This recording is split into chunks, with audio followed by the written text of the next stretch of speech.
Haya, haya, Jathurwa,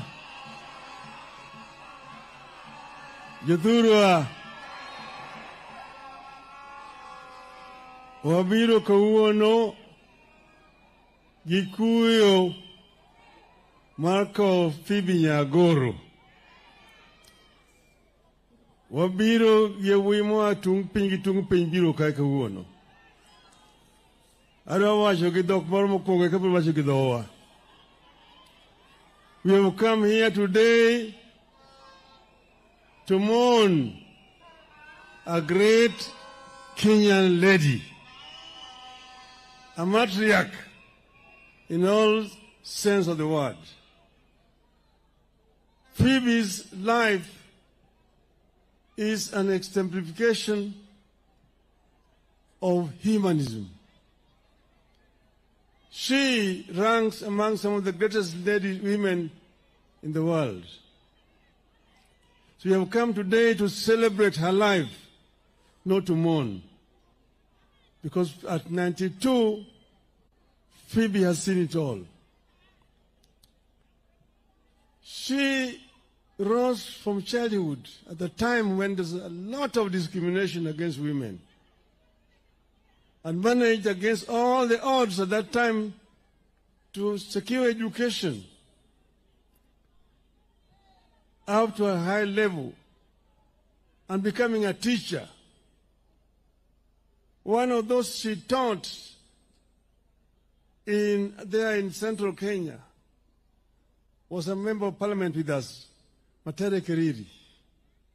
Matere Keriri used to tell us how Phoebe used to teach them how to dress properly in those years. She then became the first African woman to become a leader of maendeleo ya wanawake against white women. And when independence came, she was working with the prison department. Jaramogi, as Minister for Home Affairs, was in charge of prisons, made her a superintendent of prisons, became a senior superintendent of prisons.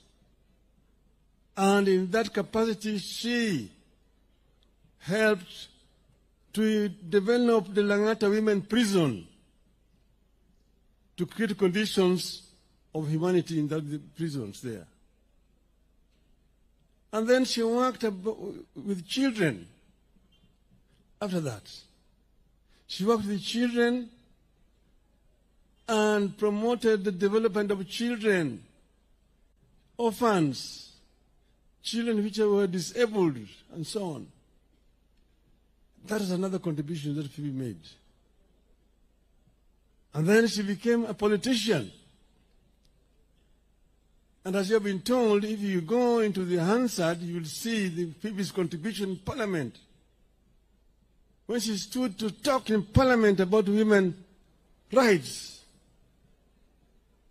you would sit down and just listen and cheer her. She was very passionate about women's rights. She elevated women's issues to the national level, and she was fearless. Phoebe was also compassionate. Oburu has told you the relationship between us, our family, and the family of Phoebe.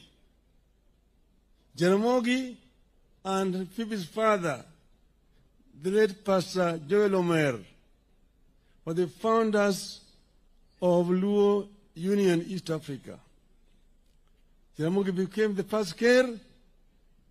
Joel Omer became the deputy Kir. Late Mr. Adano Tuko became the Secretary General of Luo Union. And it is through Mr. Joel Omer that Oburu came to study this other side of Nyanza. We used to meet Phoebe in those years when she was young. And therefore, Phoebe is like my elder sister. Here in this family, all her other brothers, some of them late, most of them late, and sisters. we are family with the Omers. But Phoebe has also several connections here. Her grandmother came from another clan of Karachuonyo. She herself lived in another clan of Karachuonyo. Then she's married to another clan of Karachuonyo. That's why when she decided to come into politics, she was unbeatable in Karachuonyo. She stood against Okikamayo and won. Amayo appealed, and there was a by-election here in Karachuonyo. We came to Karachuonyo here with Orengo Jimmy here. Kajiwad Gadongo. Asoko Jaka John. Here, Phoebe's symbol was the house. And that by-election was contested. It was a serious by-election because the entire government machinery was supporting Okikamayo. But we came here, descended this place like bees. And we had a Soka Jaka John with his kinanda. Odds. Yokarachuonyo. Odds. Nyagoro. Odds. Kende mwago ni ombulu. Phoebe wacho. Odds. Asiyo wacho. Odds. Okachi wacho. Odds. Karachuonyo wacho. Odds. Odds. Kende mwago ni ombulu.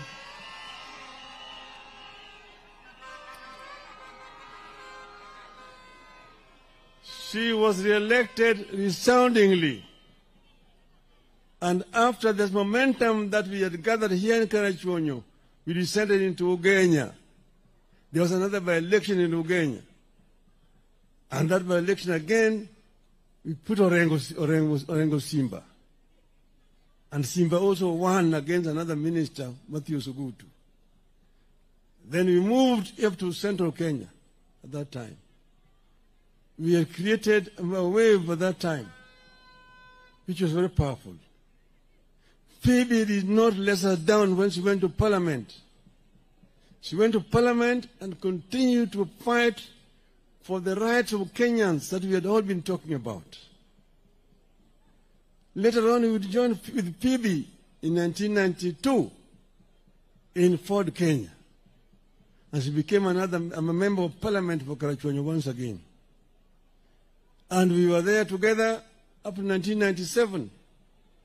Jaramogi died when we were together with Phoebe. And Phoebe was one of the people who actually held my hand at that time and asked me to forget what had happened and to move on. She was one of the people who consoled me at that very difficult time. So that's why I'm so happy today that the government of President Ruto has accepted to give Phoebe this kind of burial that she richly deserves. As a hero. As a hero. And Mr. President, I want you to follow it up by dedicating a monument in Nairobi in honor of Madam Phoebe Asiyo. Nyaguru. Because Phoebe deserves it. Phoebe has done what many people have not been able to do. And that's why we are all here today. I want to say now, we are here as Kenyans today. We know where we are coming from. We were in a very serious situation sometime last year. Everybody knows where we were. There was a possibility of Kenya degenerating into a failed state like Somalia, like Sudan today. People who do not understand history talk very easily. But ask them, tell them, what happened in Libya? What happened in Egypt after the Arab Spring? What happened? Why was it a risk where a crowd not able to move in and check the government and form a government? Where do you have a military regime in Egypt today, after the Arab Spring? Even Tunisia. People do not really understand. That is why they make it very simple. And it's very easy for them to write articles in newspapers. I read them and I just laugh. They tried to trivialize what was a very serious situation. So what we have today is basically something that we were forced into because of the circumstances that were existing at that time. I want to invite somebody to tell me their own solution, how this would have been solved. We sacrificed so that there could be peace in this country. And that's the reason why we are here today. I do not regret what we did. We did it in the best interest of our country. And Kenya must move forward. But we have continued to say that we need to improve our governance structure. Issues of human rights must be respected. We must ensure that people live well. We must ensure that our people have food, that our people have shelter, that our people have work, that our people, when they are sick, they can be treated, that our children will go to school. This is very, very important to us. This is very important indeed. And that the cost of living need to be brought down. And that it must be rule of law. That the security forces are there to protect the people. The police are servants of the people, not masters. The police need to be civil to the population. If you have committed an offense, arrest me. Take me to prison, take me to court, and let the court find me guilty and imprison me. But do not use your own weapon to assassinate me. Don't shoot me. Don't shoot to kill. Don't shoot to kill. Don't shoot to maim. Arrest and charge in a court of law. That's what is called rule of law. And we have sat together and reviewed the MOU that we signed last year, this year. And we have now put together a framework to ensure that the MOU is implemented to the letter. This is going to happen. Those who have been maimed, those who have been injured, those who have been in hospital, and those who have died, the families of those who have died will be compensated. And we said we go back to just not 2024, 2023, 22, we go back to 2017. From 2017 up to today, all those people who have been maimed, who have been killed and so on, the families are going to be compensated. And we have got to put in place a framework for that to happen. Secondly, we have also a structure of how to ensure that the MOU itself is implemented to the full. And that's why next week we are going to have a joint parliamentary group meeting to ensure that our members of parliament implement what we need, put up structures in place so that we can be able to implement what we've agreed on. This is going to happen. So I just want to say, the naysayers, give us space, give us room, and judge us in 2027. And we've said this is going to remain in place up to 2027. After that, we will see where we go to. Even if you are saying one term, so what? It's the Kenyans who will decide the term. And we will see where we want to go. I am confident when that time comes, we will face Kenyans squarely and tell Kenyans, this is why we did ABCD, this is where we want to go. Utasema yako, tutasema yetu. Tuone Wakenya watamini nani. So hivyo mimi sina wasiwasi. Piga kelele namna hiyo, bweka tu. Hiyo ni kama hiyo ngurumo ya chura. Ngurumo ya chura haizui ng'ombe kunywa maji. Ng'ombe itakunywa maji. We will be able to move beyond 2027. I'm confident we will move beyond 2027. Nobody should try to threaten us. We are Kenyans like you are Kenyans. Don't go and say that Kenyans is sexualized. Sisi ni watu wa bahari. Sisi ni watu wa ziwa, kanda ya ziwa Victoria. Sisi ni watu wa bonde la ufa. Sisi ni watu wa milima. Sisi ni wa Kenya. All and every Kenyan matters. It's not a question of blood relationship. Oh, you're our cousins. You're our cousins. You're our cousins. So those are your cousins. Those who are not your cousins, what are they? Are they not Kenyans? Are they not Kenyans? Don't tell us also that the government has got shareholders. Watu wengine wako na share mingi, wengine wana kidogo, wengine hawana shares. Then why are you collecting taxes from those who don't have shares? Why do you tax them? You collect shares, money from them, and you say they don't deserve services because they did not vote for you. Shame on you. Shame on you. We want to live in a civilized society, in a civilized manner, in a humane manner.